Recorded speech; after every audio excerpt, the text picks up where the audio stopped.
this, we'll come to the next speaker, Mr. V. Raju, who would be giving us the logistics perspective in the chemical industry. Mr. V. Raju is a qualified professional with 38 years plus of experience in the field of strategic planning and management, business development, port operations, CFS, terminal operations, and warehouse operations and management. Mr. Raju is currently associated with Avashya CCI Logistics Private Limited Allcargo Group Company as its business head and senior vice president, third party and contract logistics based in Mumbai. He is the recipient of the Transformative Leadership Award in the field of supply chain logistics domain in 2019 from ISCM Mumbai, and in 2022 recipient of the Warehousing Leadership Award from ISCM. Mr. Raju started his professional career with Mumbai Port Trust in 1985 and went on to work abroad. In India, he has worked with companies like CCI Logistics, Gateway District Parks Limited, Express Ocean Terminal, Shipping Lines Joint Venture, DHL, Swift Freight, etc., in various capacities. Prior to joining Avashya CCI Logistics in 2016, he was heading the contract logistics division in Adani Logistics. He has undertaken foreign assignments in shipping and logistics with great success. Mr. Raju is currently associated with educational institutions like IIM Raipur, IIM Ranchi, TAPMI Manipal, XIMB Bhubaneswar, IIM Ahmedabad, NITIE Powai, Pillai Institute of Management Studies Mumbai University, Dalmia Institute of Management Studies Mumbai, SP Jain Institute of Management Studies Mumbai as a guest lecturer, keynote address, or a panel discussion member for SCM topics. He's also into contributing various articles for different logistics magazines and for IIMs. With this, I'd like to invite Mr. Raju. Over to you, sir. Thank you, Shivani. Hope I'm audible. It's loud and clear. Yes, sir. Yes, yeah, it is clear. A very good morning to all the people out here, the audience, and also the fellow panelists, speakers who've been right here from morning. I think the presentation may start. What I'll do is I'll run through this presentation. Basically, it showcases Allcargo as a service provider and what are the most important elements that one needs to take care, especially for chemical companies, before you start your warehousing or setting up hubs or setting up your CFAs or distribution agents, etc. Yeah, next. This is Allcargo Group as a contract logistics solution provider. The companies under Allcargo being Echo Worldwide, which is actually the LCL consolidator or the LCL freight forwarder, #1 in the world. And recently we have acquired Total Gati. So that's why is the e-com player, e-com express service provider pan-India. We have almost close to about services to about 15,000 pin code locations pan-India through Gati, and also own about 5,000 vehicles of our own, both temperature control and ambient running across the main routes. Yep. This is our global footprint, right from Europe, Asia, across to Middle East and Africa, and then into America. We are present all over the world with our own offices and with our own manpower sitting in every office. 186 locations, countries globally. Many of the countries have multiple offices as well. And our presence basically is not only into transportation, not only into warehousing, not only into freight forwarding, custom clearance, LCL forwarding, FCL, then ICDs and CFSs globally as well. Yeah. I would present before you something into chemicals. We heard Manika talk about the importance of digital additions to be done in the warehousing, the way forward for logistics being digital, etc. The importance of digitization, etc., is what she mentioned. We also heard Dr. Ajay talk about the importance of on-time inventory management, JIT, the importance of shipping, freight, etc., when he mentioned about supply chain logistics. But friends, have you ever thought of all this, that a chemical warehouse has all this available in its factory and its production facility? You have the procurement being done on time. You have, I'm not talking of the pandemic times. I'm not talking of the disruptions currently. Right now, I'm talking of a normal factory outlet, chemical factory, chemical production zone, giving you all the outputs in terms of different chemicals, different types of raw materials moving into the factory, and different types of finished products moving out of the factory. Great, that looks fantastic. The procurement policy goes on very well. The planning has been done for all the cargo to move across the continents, across the global, across domestic trade routes as well. But then where do you store them? The key question is, where do you store these raw materials or finished products? Yes, earlier in the old times, we used to think of storing them within the factory only. In fact, if you go into the history of these chemical companies, majorly present in Gujarat and across India, you will find that most of these companies have evolved over a period of time, wherein they used to store these chemicals, both hazardous and non-hazardous, within the company or the factory premises. Later on, they realized that when they wanted to expand or bring in new products or introduce new products into the manufacturing chain, they found that the area to be running short.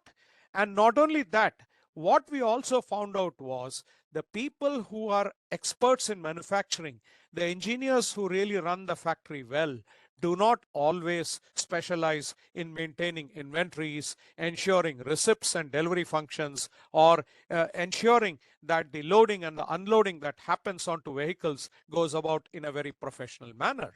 Hence, we termed the coin called horses for courses, which basically means that the best way to ensure efficiency is to allow the supply chain logistics, or what we call it as the warehousing people, the transportation professionals, to run their show separately and maintain these warehouses outside the factories near to the consumption centers.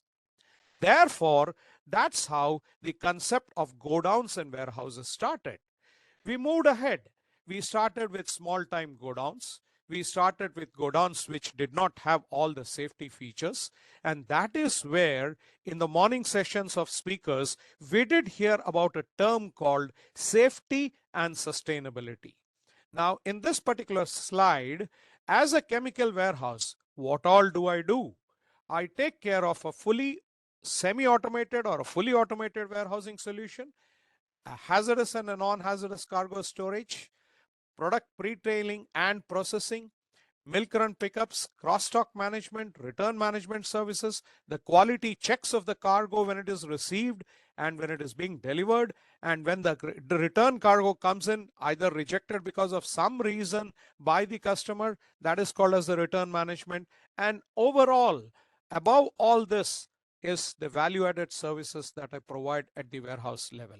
The attachment of security tags, the labeling, the relabeling, the repacking, the sampling, even stitching for that matter.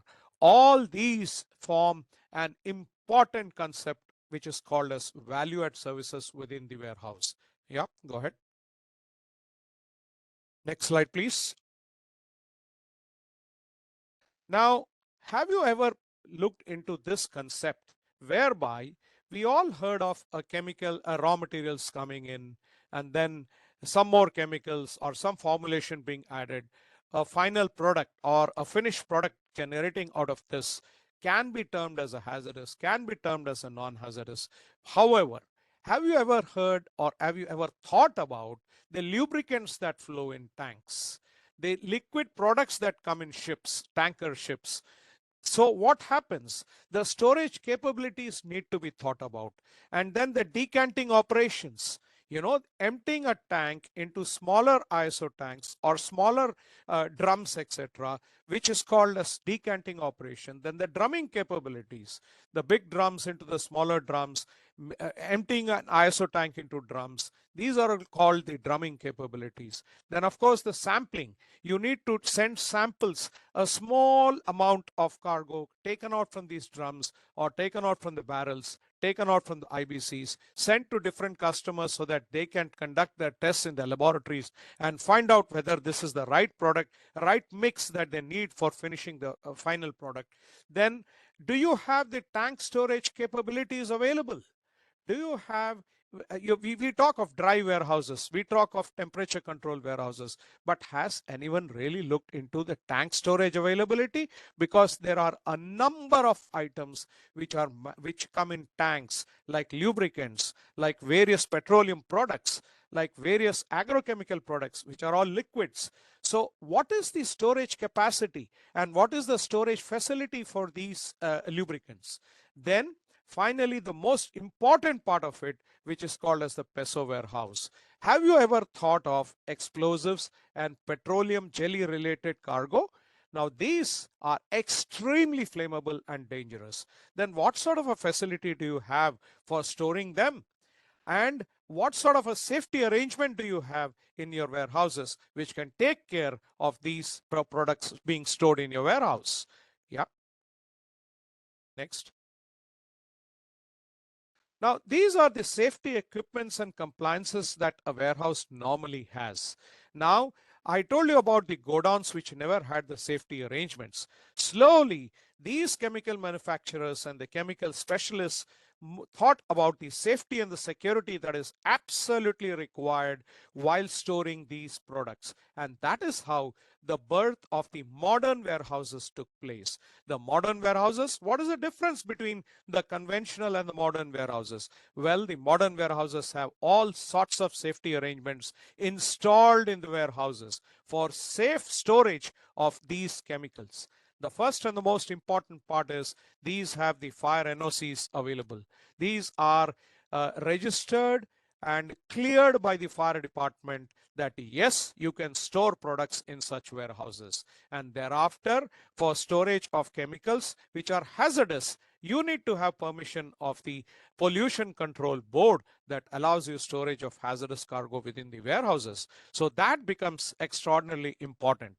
So to get that license, you need to fulfill the existence of sprinklers, both water and foam, and then the smoke detectors, the alarms, and the fire detectors, the fire alarms, and then the eye and the face washers installed, the pumps of different capacity, then the underground contamination water pit, wherein the water after a firefighting that gets mixed with the chemicals gets accumulated and can be collected into this underground water pit safely and then disposed of through incinerators in a very safe manner without any spillage of this contaminated water or without this contaminated water running into any water body nearby.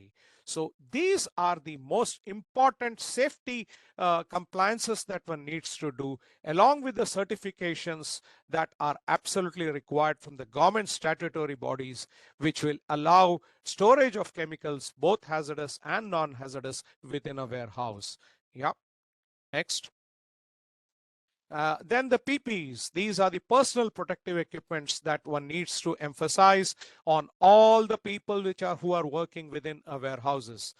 Everyone should have a helmet, a jacket, safety shoes, mask, gloves, etc. while handling these cargo. Remember that when we store a cargo, the process is very simple. First and the foremost is we ask for an MSDS, the material safety data sheet.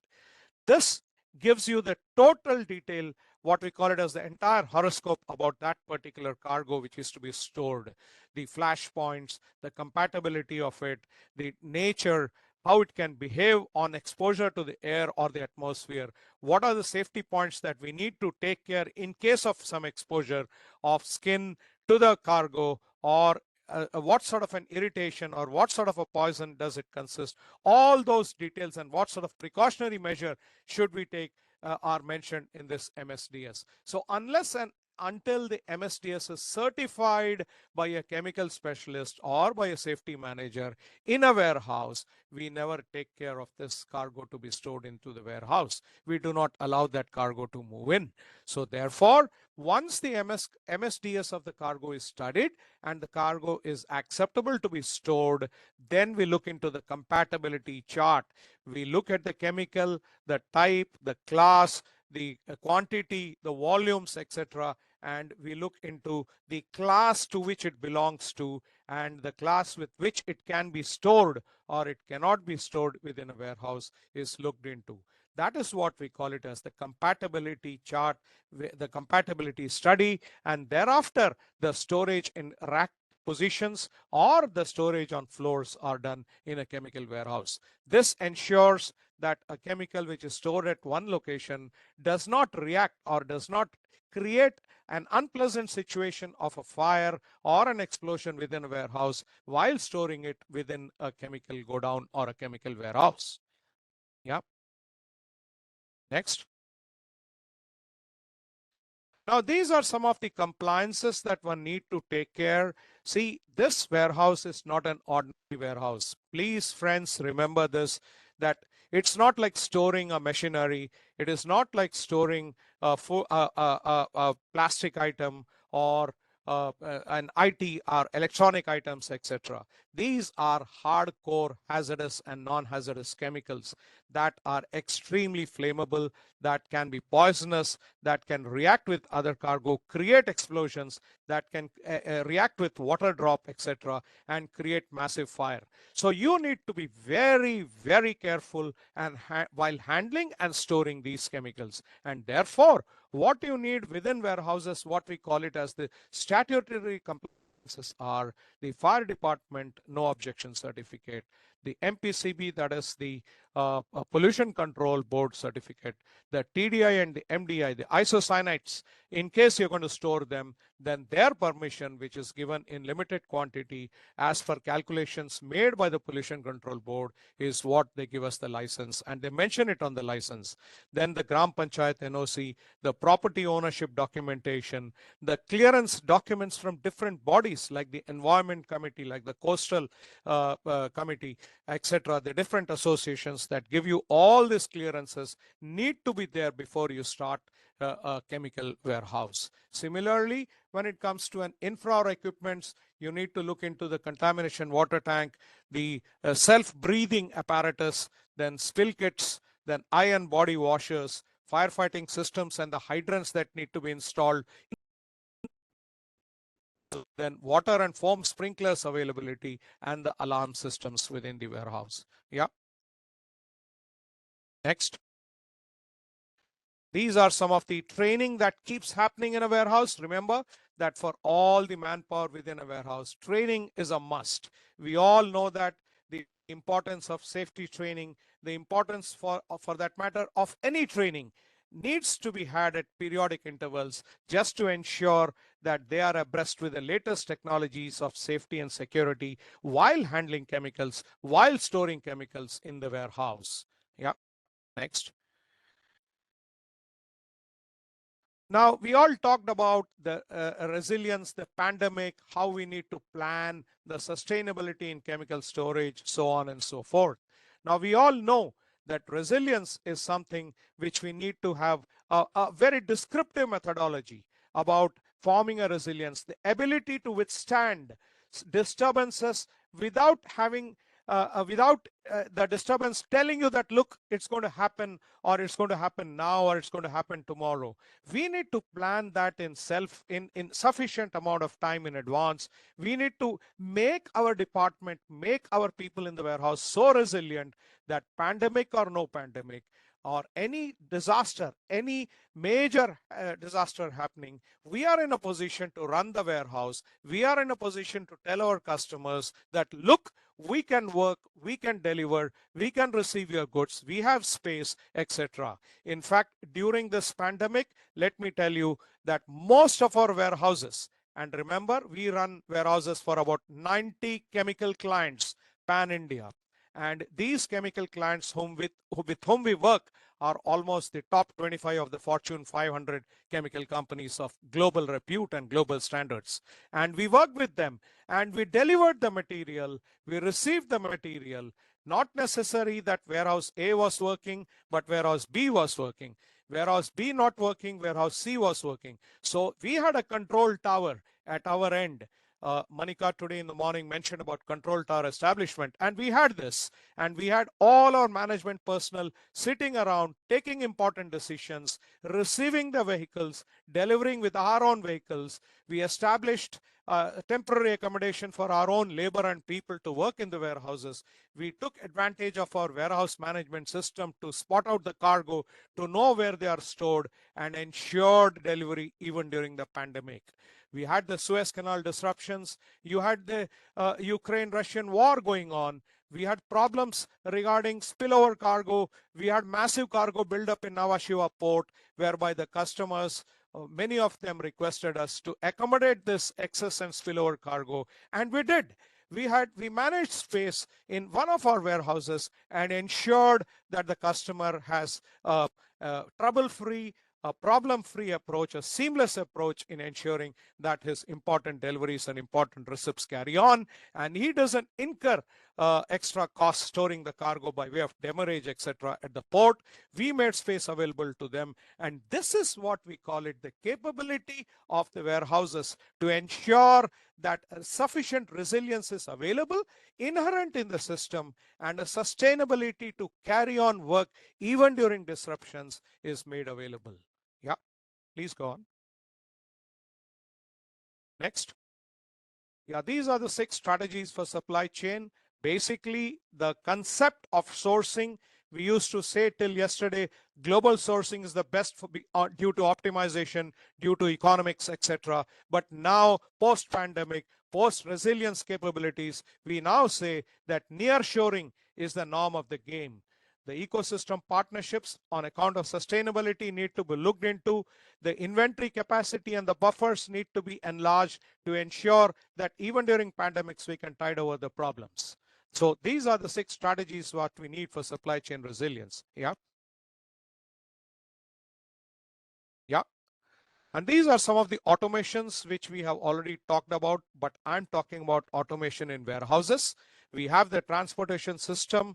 We have the TMS, that is Transport Management Services, available through which we can track and trace.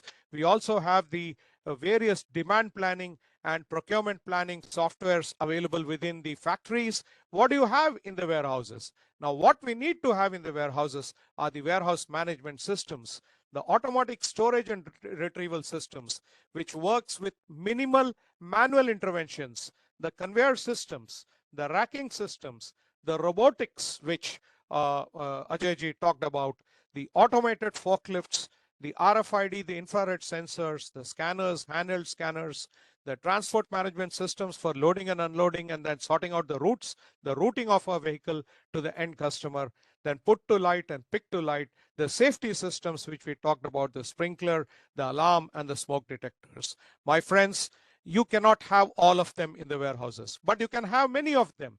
And if you are working in at least 15 to 20 warehouses, you can have 2 or 3 of these systems in different warehouses. And this, I can bet, will ensure you a safe passage even through pandemics or even through any of the disruptions that we have talked about.